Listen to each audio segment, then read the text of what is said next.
I'd like to turn now to our second keynote speaker this morning, and this is a woman that I'm pleased to call a friend. Thalia Zepatos and I have been indeed speaking to various organisations and campaigners in a number of cities since our successful campaigns in 2016, and during that time we've become friends. Thalia has over 30 years experience, firstly as a community organiser, campaign manager and political consultant. Her focus has always been on building political power for underrepresented groups. In particular, she's trained candidates when facing those anti-LGBT ballots across the US, firstly in her home state of Oregon in 1998, and subsequently across America in dozens of other states. A staffer with the National Lesbian and Gay Task Force in 2004, when those anti-LGBT ballots were widespread, Thalia then became the Director of Organising and Training with the task force. She has served as Freedom to Marry's Director of Research and Messaging, and it is in this role that she was so hugely supportive of marriage equality and the Yes Equality campaign when we were fighting the referendum here. And we needed to use the learning from those 40 years of US struggles in our efforts to win the right to marry here. Her advice on messaging and tone was wonderful, not just the advice itself, but the manner in which Thalia managed to come into a campaign, share that knowledge in a way that people could hear it, mindful, as she said herself, about, I'm not some loud American coming in to tell you what to do. People really got to like her in HQ. They got to like her soft, easy way of making suggestions, some of which were truly transformative of our campaign. Her advice on messaging and tone was in particular superb, and indeed it was Thalia's suggestion that Yes Equality would produce the booklet with all those ordinary and extraordinary people saying why they were voting yes, which was delivered into almost every household in Ireland in the week before the referendum vote. That was her suggestion, and it was great to be able to execute that on her advice. Our thanks to Thalia, I think, know no bounds, and I'm really delighted to invite her to address you this morning.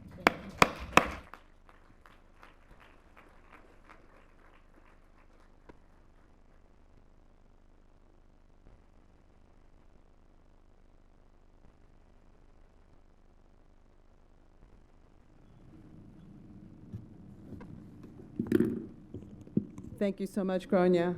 And it's been a total pleasure to be back in Ireland and seeing one by one so many of the faces that were crowded into that campaign HQ when I was here with you about a month before the campaign.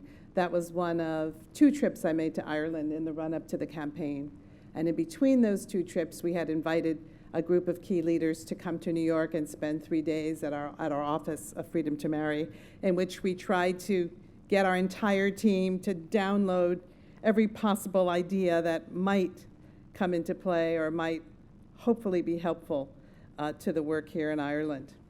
I guess for me, having done so much work in the United States, it was a real open question. How much of our learning could be transferable to a different country, a totally different culture, where indeed the language around marriage would prove to be a different kind of conversation.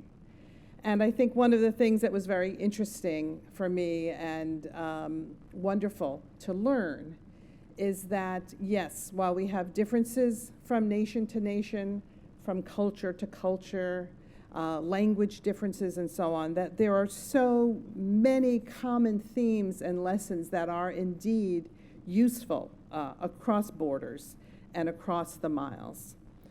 One thing I really wanted to focus on in our conversation today is something that pertains to the marriage conversation, to homophobia, which I always envisioned as a sort of pool, an aquifer under the surface. And our opponents just have to kind of plant their flag in that and let it spurt up like a geyser.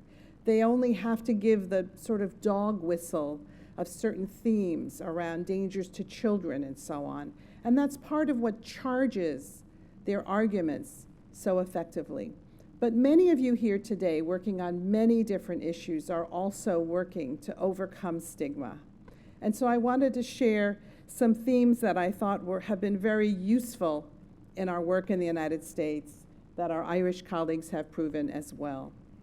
One of those for us is really starting early. And I think that in my work in marriage, I came to understand the value of what we call a public education a campaign.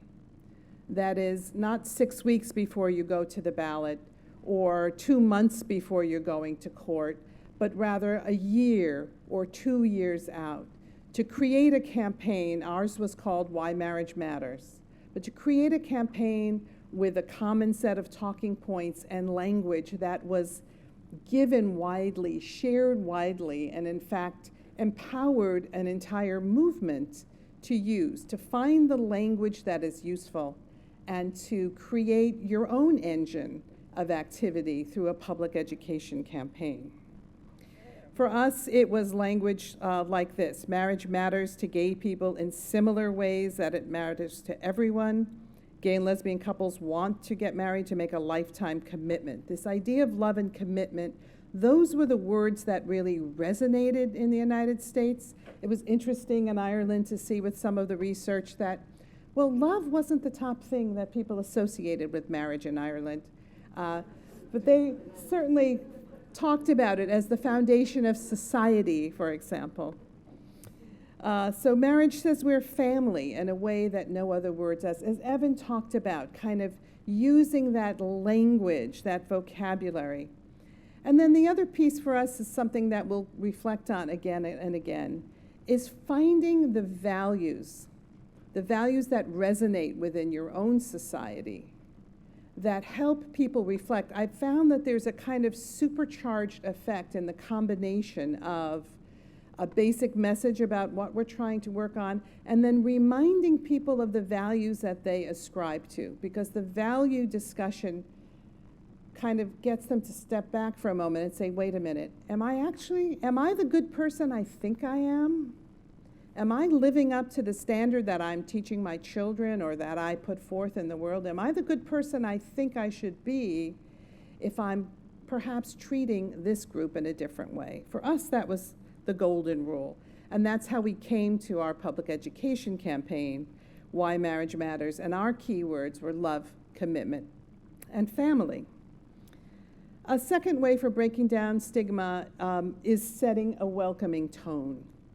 And this is challenging. When people are under attack, they want to attack back, essentially. But we try to bring our whole movement around to the idea that well-meaning people have honest questions, and those questions deserve to be answered. And so someone who perhaps may say a word a little bit inappropriately, we're in every moment in a question of whether we're bringing someone towards us or driving them away. And so, you know, we really had to affirmatively say to our colleagues in our movement, you know, we're not going to call people homophobes. We're not going to say that they're bigots. Rather, we want to engage them in a conversation in which we help break down the misinformation and stereotypes that they may have carried their whole lives. So, and that's really the key point, which is breaking down these stereotypes. I mean, there were some lessons that we learned, I'll say almost by accident. You know, in focus groups, I've told this story before, but we would show photos, lovely portraits of same-sex couples in a focus group, a smiling couple, you know, dressed nicely, and ask the voter, you know, what image does this photo bring up for you? What thoughts? And one woman in particular said, well, it makes me feel very sad. Well, how could you be sad looking at this kind of happy image? And she said, well, whenever you see these same-sex couples, they're always isolated. They're by themselves. They're never surrounded by any family or friends. You can tell that they've been pushed out of their family. And so that was a huge revelation for us, that we need to show couples surrounded by their community, their colleagues, their coworkers, their friends and families. And in fact, the take-home brochure of the campaign has many of those kinds of images where we tried to show people surrounded by others who indeed loved and accepted them, that was an important signal that these folks were looking for.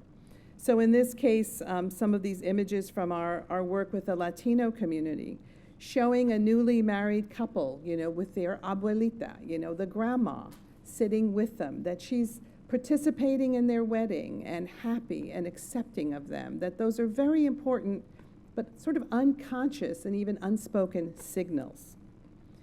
Speaking to values, I've mentioned already as just an absolute key, and it was very interesting and a pleasure for me to see the Irish team really digging into through the research and finding the values that really primed the conversation, that made the victory in Ireland, as so many people described yesterday, almost a national celebration of being Irish. It somehow became something bigger and broader than were a certain number of people in this country now going to be able to marry. It indeed became a celebration of Irish values. And of course, we've talked a lot about storytelling. It's something about human nature that we never get tired of hearing a story. And in fact, I will say from our work in Freedom to Marry, we never got tired of telling stories, and we told them at every level. We posted stories of couples on our blog, on our website. We told stories door to door. We made television ads with people telling their personal stories. And all of those elements are very, very useful in breaking down stigma. The final piece is modeling the journey. We found that there was a tremendous value in modeling for the general public who may be a little bit unsure about where they stand on marriage. Someone, even like our president, who said, I was against this idea when I first heard about it. And then I started to meet more people who are gay or lesbian, to learn about their families and relationships, to reflect on my own values. In fact, if you looked at President Obama's speech, it's basically scripted right out of our playbook. He mentions the golden rule and treating other people the way you would want to be treated.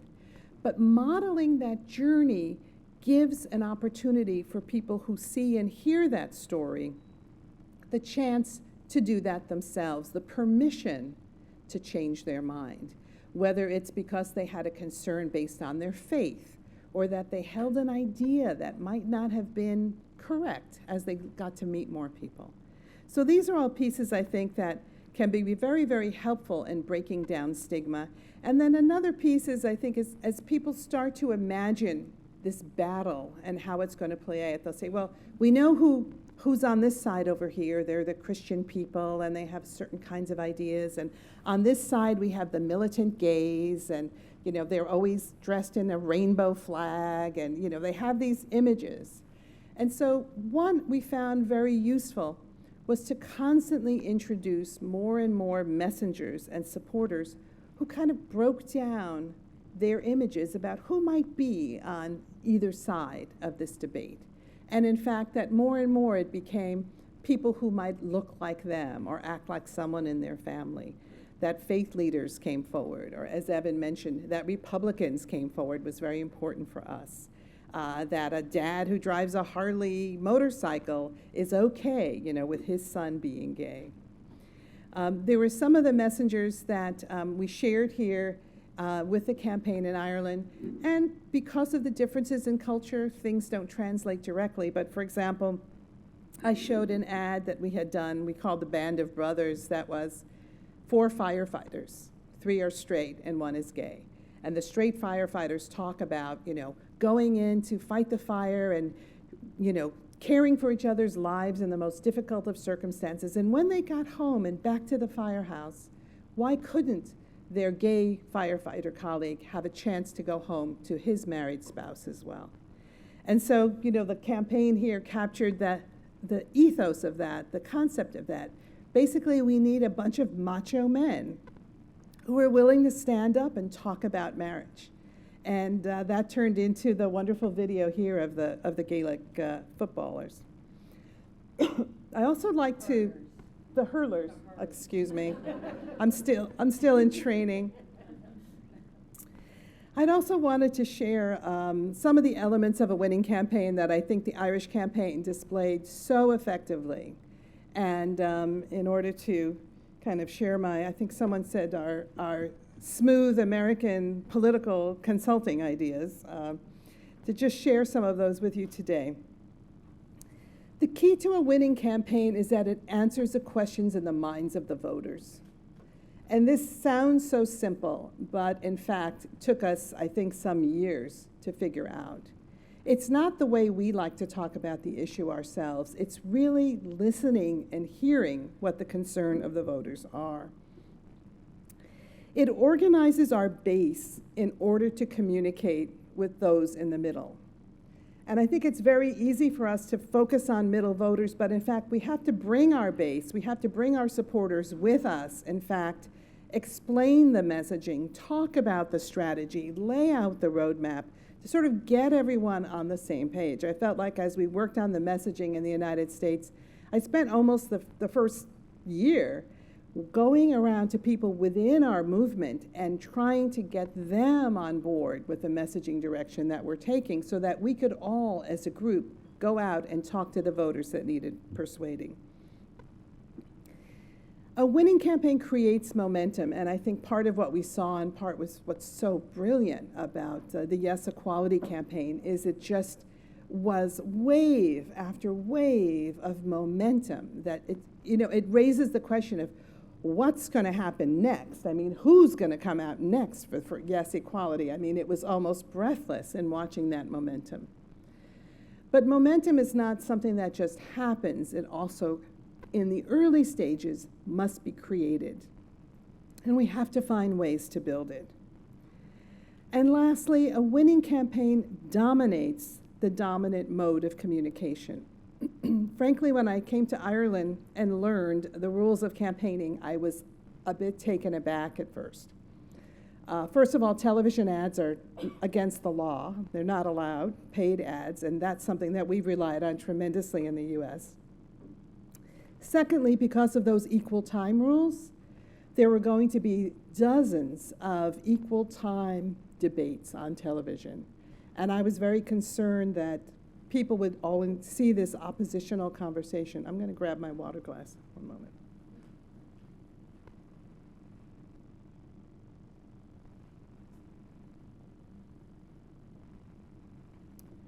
So it was brilliant to see the Irish campaign back up what was happening in those debates, first of all with the door-to-door canvassing, and the personal conversations became a dominant mode of communication. So many people related, as the research showed, to the personal conversation that they had with someone at their door, in their family, in the town square. Secondly, the use of social media became a fabulous mode of communication in the campaign here. The videos that were put together and spread like wildfire became the language of the campaign, became, in my mind, a replacement of what would be paid television advertising. For us in the United States, the key question we had to answer was, why do same-sex couples want to get married? In some of our earlier focus groups, we literally had voters that kind of, looked up at the ceiling and said, I don't understand. They have domestic partnership, or maybe they have civil union in some states. Why do they have to get married? But it was almost like they were asking, why would a Martian want to get married? It was something that was so hard for them to relate to. Well, these are all those stereotypes. This is all that misinformation that is screening in front of people, that is keeping them from seeing and knowing and understanding who lesbian and gay and bisexual and transgender people really are. So a key moment for us after delving into some of this in focus groups was that when we asked half the sample, why would a couple like you want to get married, 72% said, well, because I fell in love and I wanted to make a commitment to that person. And we asked them, why do you think same-sex couples want to get married? 42% said for rights and benefits, so this legal construct. 36% said for love and commitment, and 22% said, I don't know. So this was the single data point that I went to sleep every night thinking about, and I woke up every morning. This was the question we had to answer. And the answer was, why does marriage matter to same-sex couples? So we did that public education work. We put the stories forward on all of our digital channels. We had millions and millions of conversations in person, at the door, at state fairs, at the farm stand, everywhere we could, we engaged people in conversations. I also mentioned the idea of building momentum, and when we really launched our Freedom to Marry campaign, we were, kind of at a standstill. We had a series of losses that we had to come back from. And rather than letting someone else dictate, now you're going to be on the ballot, or now your bill is in the legislature, we created our own campaigns that allowed us to energize our base, to focus our efforts, and to start to build some momentum. So, for example, we actually did an online signature campaign calling on the president to say, yes, I agree with the Freedom to Marry. And it wasn't popular with everyone. All of our Democratic friends are like, why are you putting the president on the spot? But we collected thousands and thousands of signatures to say, I do, Mr. President. Come on out and just tell us that you're okay with this idea. We created a program called Mayors for the Freedom to Marry, because each year of our work, we might be targeting 3 or 4 states for specific legislative victory or to go to the ballot or to win in court. But we have a big country. We needed something where someone in any state could get involved. So the idea was that even in some of the states that would be further down on our list, those activists could go forward and try to find some mayors that would come out and be supportive. And they could join this group called Mayors for the Freedom to Marry. We created groups like Young Conservatives for the Freedom to Marry in order to give voice to and point to the Republican Party that their own younger people, their own leading stars, their own campaign leaders and activists, their college Republicans were overwhelmingly in support of the Freedom to Marry. We created a specific campaign in the southern United States because we knew that those would be the last states that we would be able to go to and win. So we just came up with our own campaigns and announced our own goals, which all helped us build that kind of momentum. I'll just point you towards a couple of resources before I close. freedomtomarry.org, as Evan said, is now a resource website for anyone, and folks in many social movements have looked at it to review some of our memos, our conclusions, our plans, our strategies. It's all laid out there.